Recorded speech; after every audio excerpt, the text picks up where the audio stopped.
So welcome. So we got another 30 minutes or so. So let's just have a look at this. So this is the nature of light. There's 4 chapters on light. We start off by talking about nature of light, and we talk about geometrical optics, which is basically how we can use straight line paths for light beams and try and figure out where an image will form and where an object will form. We talk about interference of light and diffraction effects and polarization. So there's various different aspects of light we're going to talk about in these chapters. There's equations in this. There's a decent amount of visualization. So it's that mixture of both. Much of what we do was done by Newton again. Newton wrote a book on mechanics. He wrote a book on optics, and both of them were very influential over the science that came afterwards. The big ideas about light: the energy of a photon depends upon its color. What we talk about is its frequency. I'm sorry, let me go back. And basically, the speed of light is a constant. We've seen that. Reflective surfaces can be specular or diffuse, and we'll talk about that. And specular surfaces obey a thing called a law of reflection. And then we'll go on and talk about law of refraction and the like. So we're jumping in with a bit of modern physics, actually. So light, you can think of light as a continuous wave. But a better model is packets of a wave. And there was a big argument. For the longest time, people like Huygens were convinced that light was a continuous wave. And people like Newton were convinced that light was a set of particles. And they were at each other's throats. And these days, we don't worry about it so much because we recognize that particles are waves and waves are particles. So I think of it as like ravioli. You know, here's a piece of ravioli. It's a thing. You can throw it across the room. It's a particle. And inside it is a wave, like cheese. You know, you don't go to Publix. You don't stand there perplexed, saying, "I want to buy some ravioli." So do I go to the cheese aisle, or do I go to the pasta aisle? You know, which is it? It's either cheese or it's pasta. Well, no, it's both, isn't it? It's kind of like it's its own thing. But yeah, Huygens was like, it's a wave. Just look at the evidence, it's a wave. And Newton was going, no, it's a particle, look at the evidence. And they did not believe it could be both. So that caused some issues. Okay, so it's a wave, so it has a frequency. So it has energy. And it turns out, and this came down to a guy called Max Planck, determined that the energy of the photon was equal to h, which is Planck's constant, times the frequency. We link frequency with color. If I send a light from air into glass, the wavelength of the wave changes, the speed of the wave changes, but the frequency does not. So the color does not change. So, you know, we're used to waves. Well, we can describe a wave in terms of its frequency. We can describe a wave in terms of its wavelength. They're kind of just 2 different ways of looking at the same thing. But we link color with the frequency. So E equals HF. So if we have blue light has a high frequency and therefore a lot of energy. And red light has a lower frequency and therefore less energy. Photon for photon. So I worked with a computer guy one time who was also a physicist. He was a physicist who had become a computer guy. And we were trying to do some false color mapping like we talked about with a hand. And if you do it right, it looks very intuitive. You're looking at chemical composition on a surface. But if you do it right, where there's a lot of chemistry, it looks like a mountaintop. And where there's a little bit of that element, it looks like a valley. You can You just intuitively make it look like that. And it's just intuitively obvious when you look at when you're trying to see what's going on. And I found on our latest version that things just weren't working out like that. I kept looking at the map I took, and man, it was backwards. And so I went to see our computer guy, and I said, there's something weird about these maps. And I said, there's something different about these maps. And he was very pleased. And he said, oh, yeah, did you notice that? And I said, yeah, what is it? And he said, well, you see, most people, they put red as intense and blue as low intensity. But in reality, when you think about E equals HF, the blue is the most energetic and the red is the least energetic. So I'm using the proper way of representing the intensity. And I said, yeah, but stop it, please. Because most people are comfortable with the red is the top of the mountains and the blue is where the ocean is, you know. It's like the mountains stick up and the oceans are down, and, you know. But in our day-to-day lives, you go to a bathroom, what color is the hot water tap? Yeah, red is a lower energy photon than blue is. A red star is cooler than a blue star. It's like, you know, we sometimes aren't that logical. But it works. We don't burn our hands by using the wrong tap. So E is in joules. H is Planck's constant. Is another number. You don't have to remember it. And F is the frequency in hertz. This means a blue photon is more energetic than a red photon. How does photon energy relate to photon frequency? So E is equal to HF. That's one way of putting it.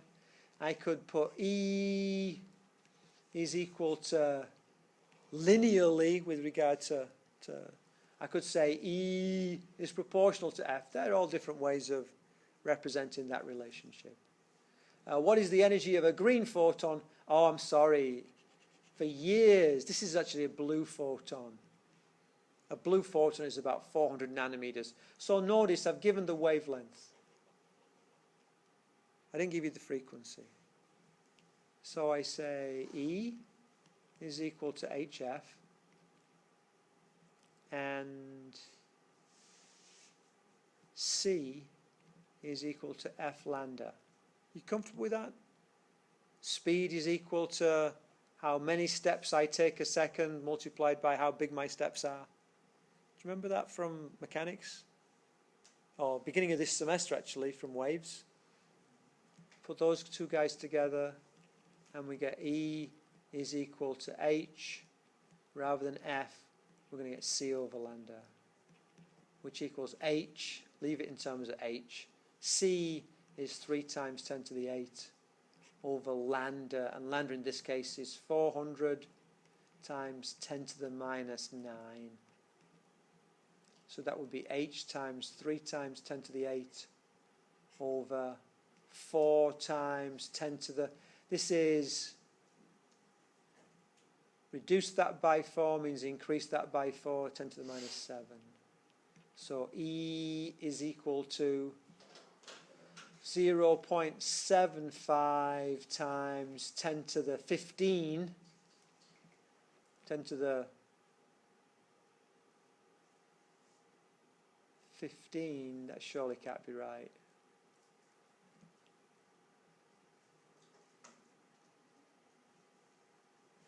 I got something wrong here, hold on. Oh yeah, because of H, yeah, H is still in my answer. 10 to the 15 H joules.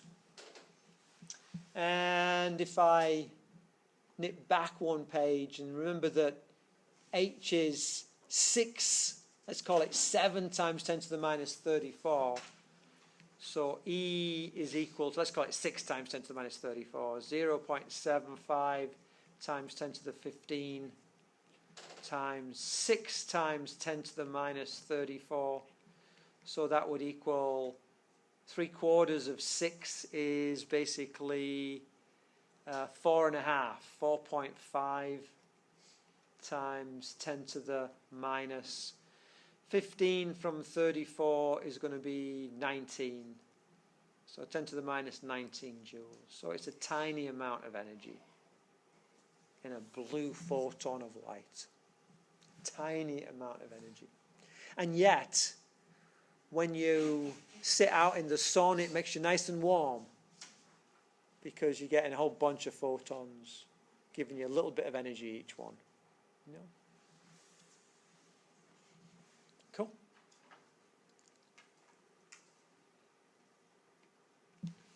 Let's do a little bit of history.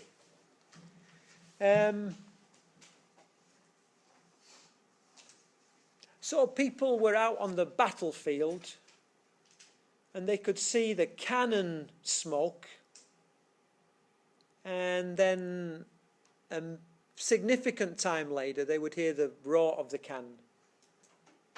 And so people knew pretty well that the light travels faster than the sound. That's an observation. We don't tend to see it so much these days because we're never that far away from, you know, something that's loud and booming happening.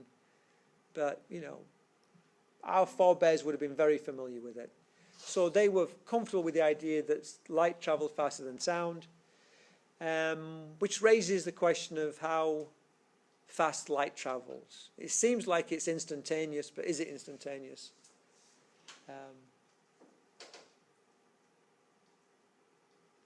In principle, you just send a beam of light and wait for it to come back and measure how far it went and how long it took. But if I put a mirror at the end of the room and I fire the light in, it seems like as soon as I turn the light on, it comes back.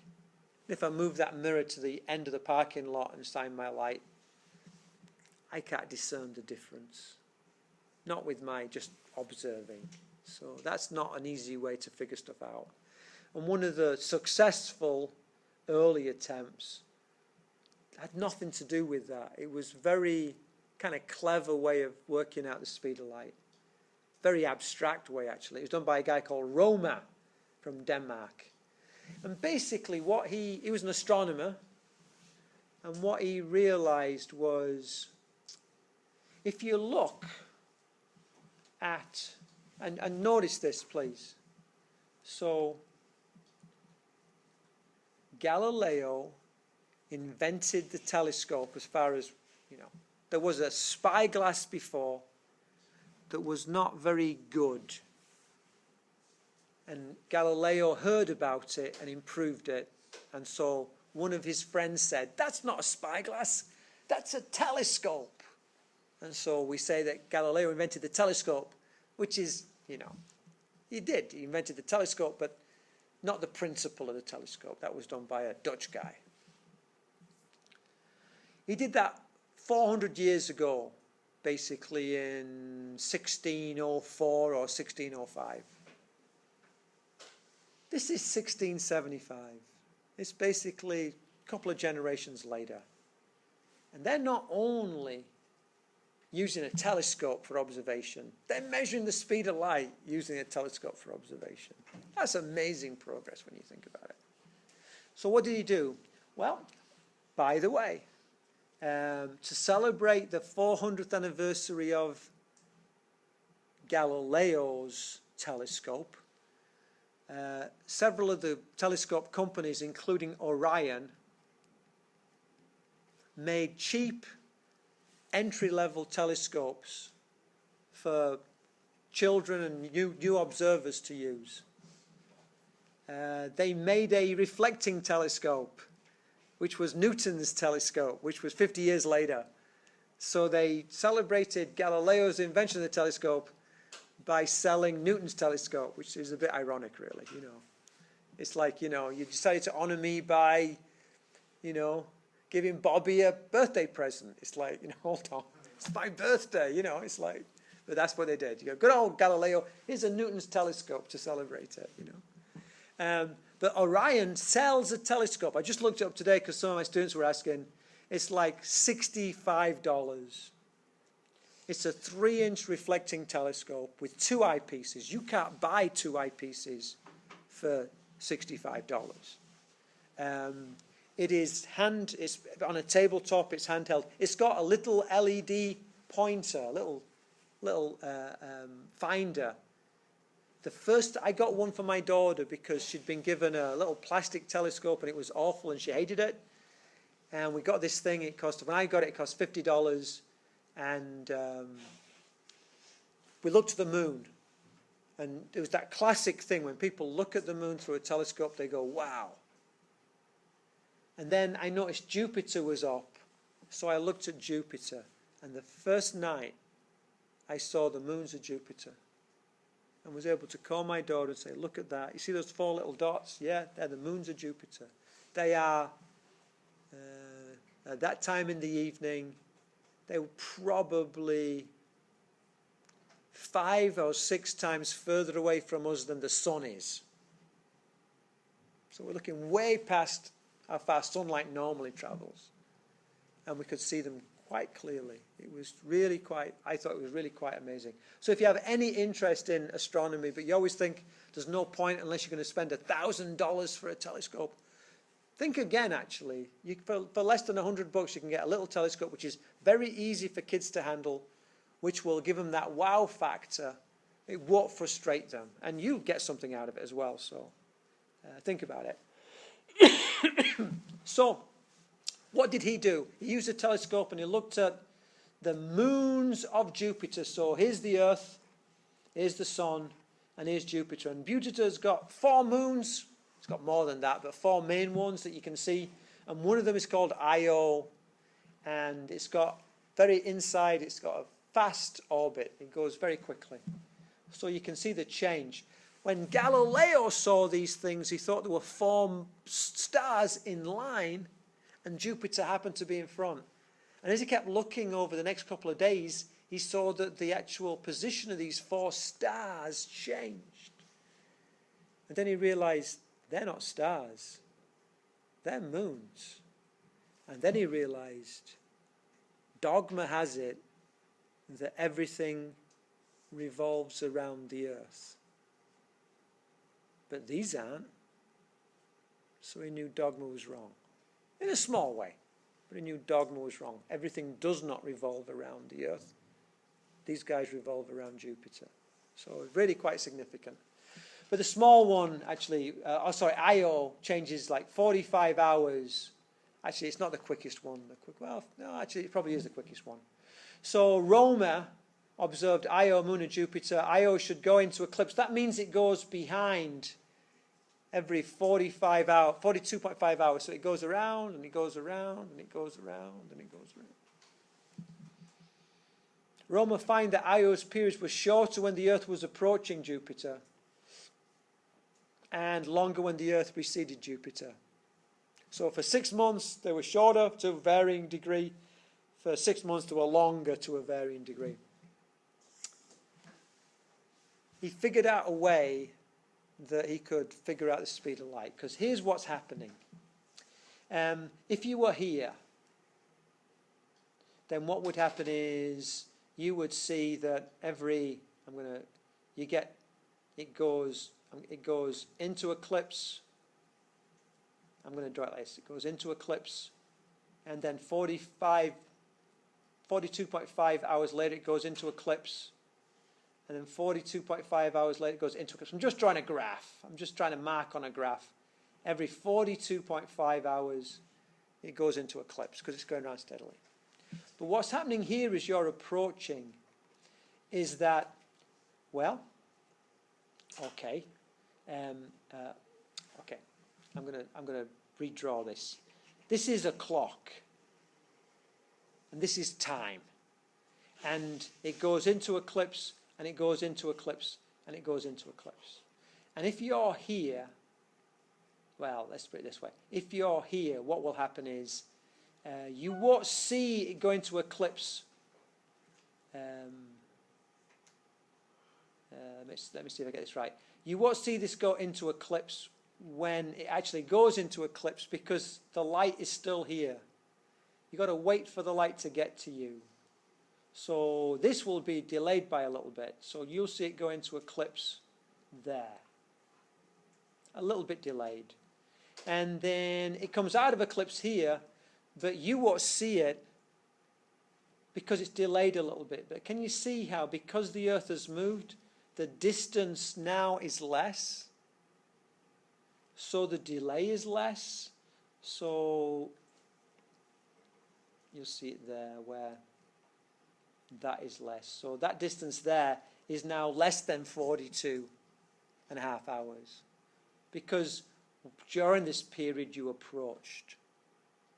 And on this one, when you're going away, it should have occurred there, but it occurred there. But now, when you get the second eclipse, you're further away. So rather than occurring there, it occurs here. So you would get it, I'm going to draw it here, rather than there and then there. So when you're leaving, you have a longer than 42.5 hours. And when you're approaching, you have a less than 42.5 hours. And doing that, and I'm not sure of the math, I've never done the math on it, but doing that, he was able to work out what the speed of light should be. I'd need to sit down sometime and just figure it out. But he was able to work out what the speed of light was. And he got 2.1 times 10 to the 8 meters per second. And the reason he was wrong was because he had the wrong size for this orbit. Okay, that's all he had. Otherwise, he'd have had a decent number. So that was in 1675. They had a decent answer for measuring the speed of light. Yes? You know who found the right side of the orbit? So later on, they found the right side of the orbit, and when they repeat the experiment, it works great.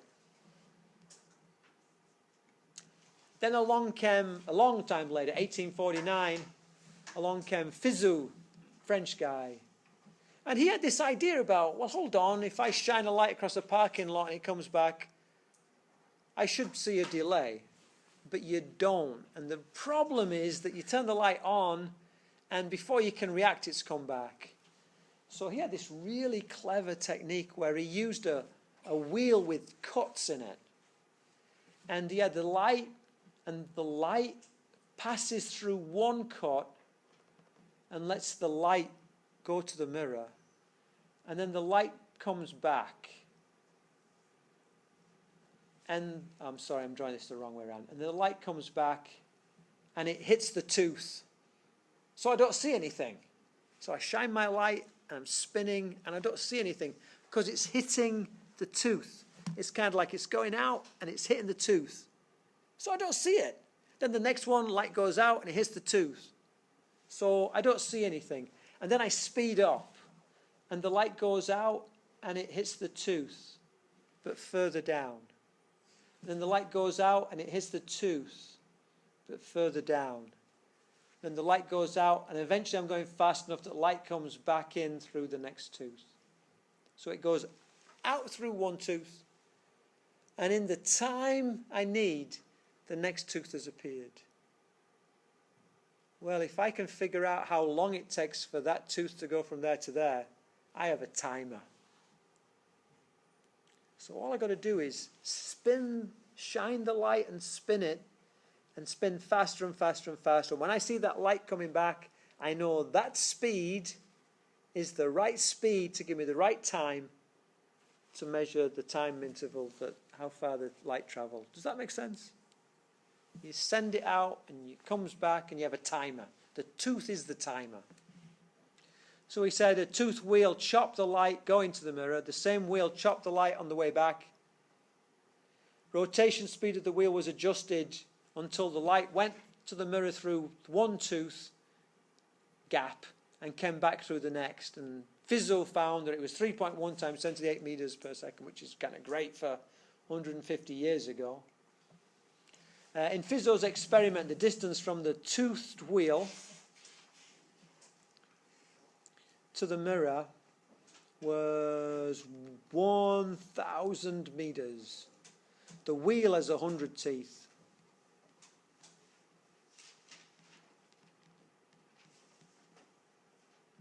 The wheel is spun. Spin equals 400 rev per second. What would the speed of light be? C equals. So C is equal to my distance traveled over my time taken, which equals, well, 1,000 meters there and 1,000 meters back over the time. I'm doing 400 revolutions per second.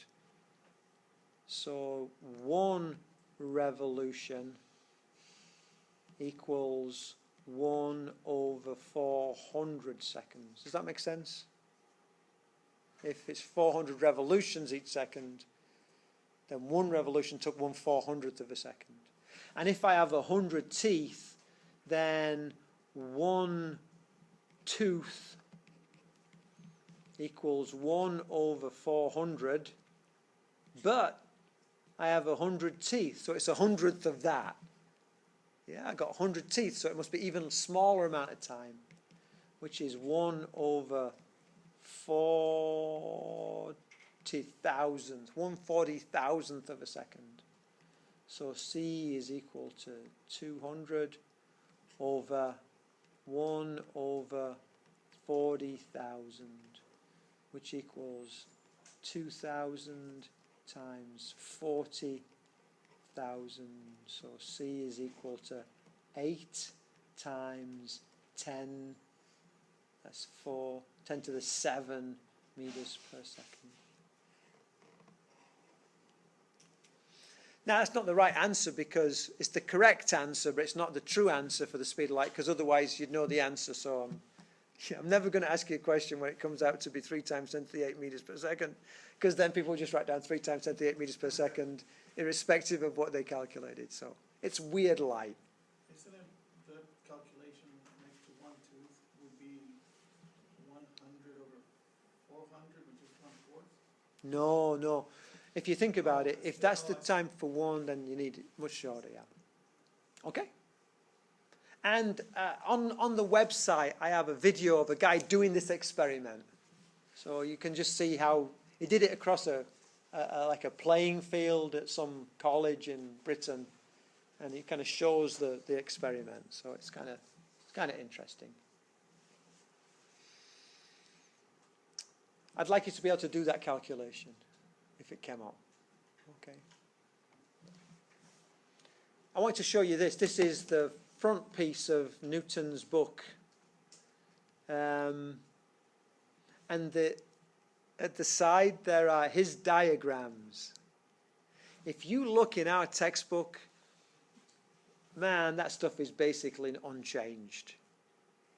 He wrote a masterpiece. The guy was amazing. He just was like, he got burned by producing a paper which was then criticized by people who didn't know as much as he did. And he said, never again. I'm not going to talk to you guys until I have the whole story. And so in mechanics and in optics, he did these tomes and changed everything. Says, you want to argue with that, you know. And what's remarkable is, to this day, we use his language, we use his diagrams, we use his little eye. You know, it's kind of like, you know, I mean, we have the same.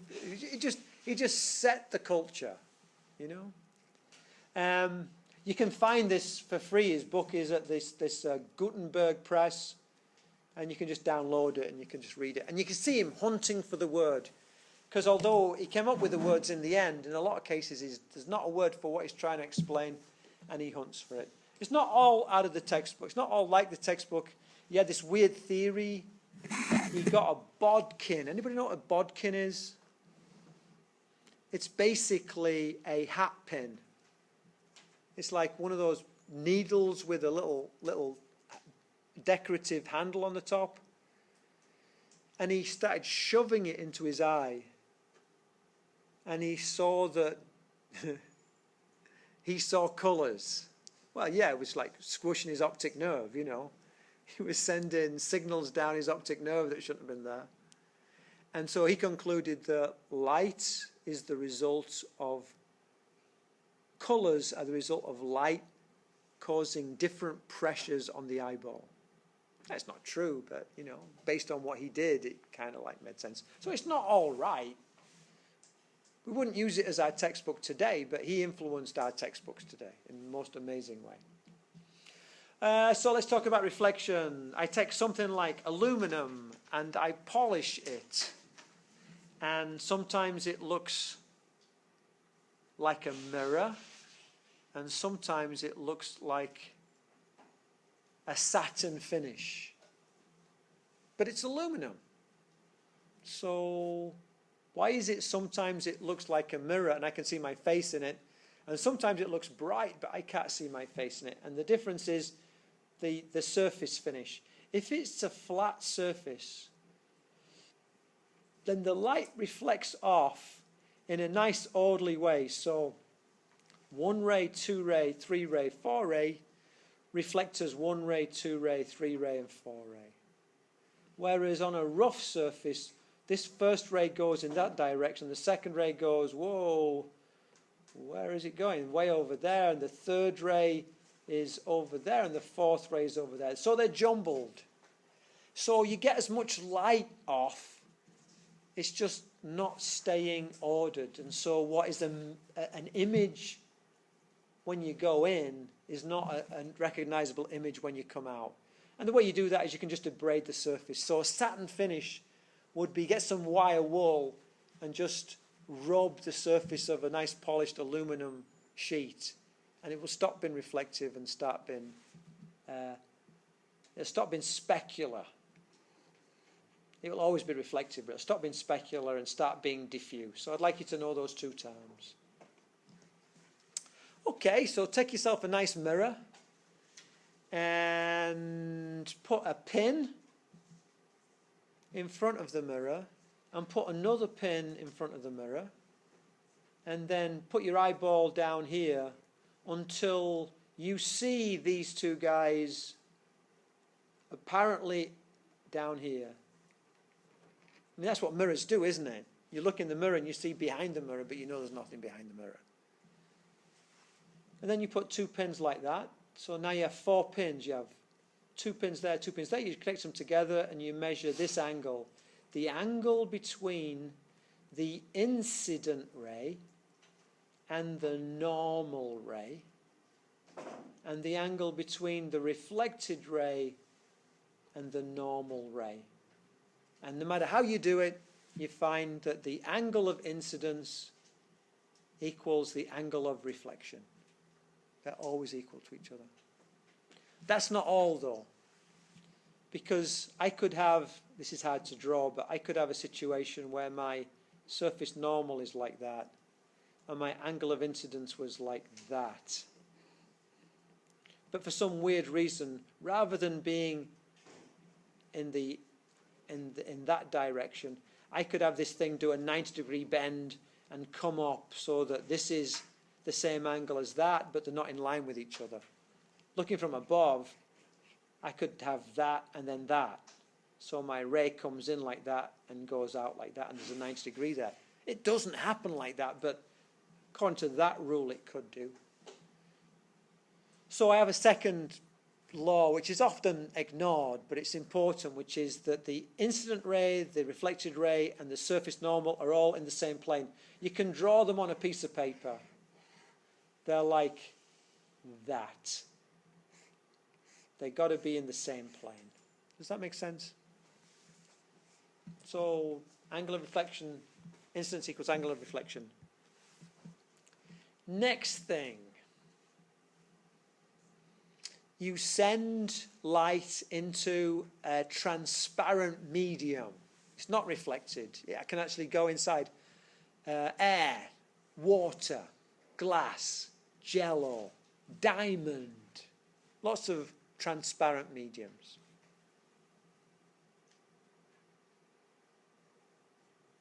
What you notice is that when the light bends, it behaves weird. Think of a fish tank. You stand at the corner of a fish tank and you can see a fish one way, you can see the fish another way. It's just behind glass, but you get 2 different images of the same fish. That's strange. What's going on? We're getting refraction going on. What's refraction? In the essence of it, refraction is a slowing of the light when it's in a medium other than air or vacuum. So what we can do is we can say for every refractive medium, air, water, diamond, we can define a number. It's a figure of merit. And it has the speed of light in vacuum divided by the speed of light in the medium. Now, the speed of light in vacuum is always bigger. You can't go faster than the speed of light in vacuum. So what can you tell me about the value of n? Will it always be less than 1, or will it always be greater than 1? Look at the way around it is. This is always big, and that is always less. If I have a big number over a small number, what do I get for my answer? Or 1 or more. So your refractive index are always going to be bigger than 1, never smaller than 1. Okay. I can imagine this as being not a change in frequency. Remember V equals F lambda? I'm not going to allow the frequency to change because that's color, and color doesn't change. I'm going to allow the wavelength to change. So here's my visualization. In the vacuum, big wavelength. That same ray of light gets into the liquid, small wavelength. So now my refractive index can also be linked to the wavelength in vacuum divided by the wavelength in the medium. I say lambda n, meaning the wavelength in the medium. Okay. I want to get to this bit and then I'm going to call it a day. So what I can say is, this is what I see when I have a ray coming in on a different medium. Some of the ray is reflected. That's always the case. Some of the ray is refracted. And the angle of refraction, that's the angle between the normal and the ray, is different from the angle of incidence. And I can say refraction is the bending of light ray as it passes from a medium of one optical density to a medium of another optical density. The incident ray, the reflected ray, and the refracted ray, and the surface normal all lie in the same plane. And refraction occurs because the speed of light is different in the different media. And when I look at this, I say sine of the refracted angle over sine of the incident angle is equal to V2 over V1, which equals a constant. I don't care about that. This is what I care about. This is the take-home. The refractive index in the first medium times the sine of that angle is equal to refractive index in the second medium times the sine of that angle.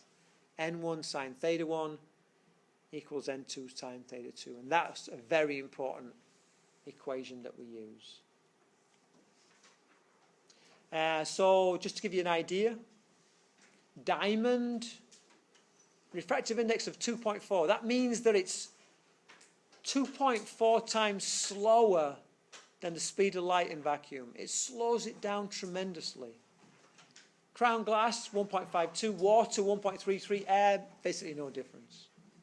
The bigger the refractive index, the bigger the difference between these two angles, the bigger the refraction effect. So diamond has a tremendous refraction effect. And so it tends to be very specularly interesting. Does it have anything to do with the hardness of the material? So, I don't think It does. I think that diamond is, you know, very, very hard, and it's also got a very big refractive index, but I don't know that there is a connection between, I don't know you could measure the hardness of something and therefore say, oh, I know its refractive index. If there is a relationship, it's a complicated relationship. Yeah.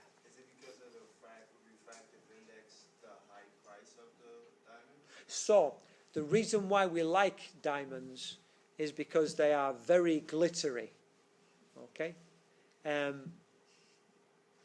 Let's stop this because I'm going to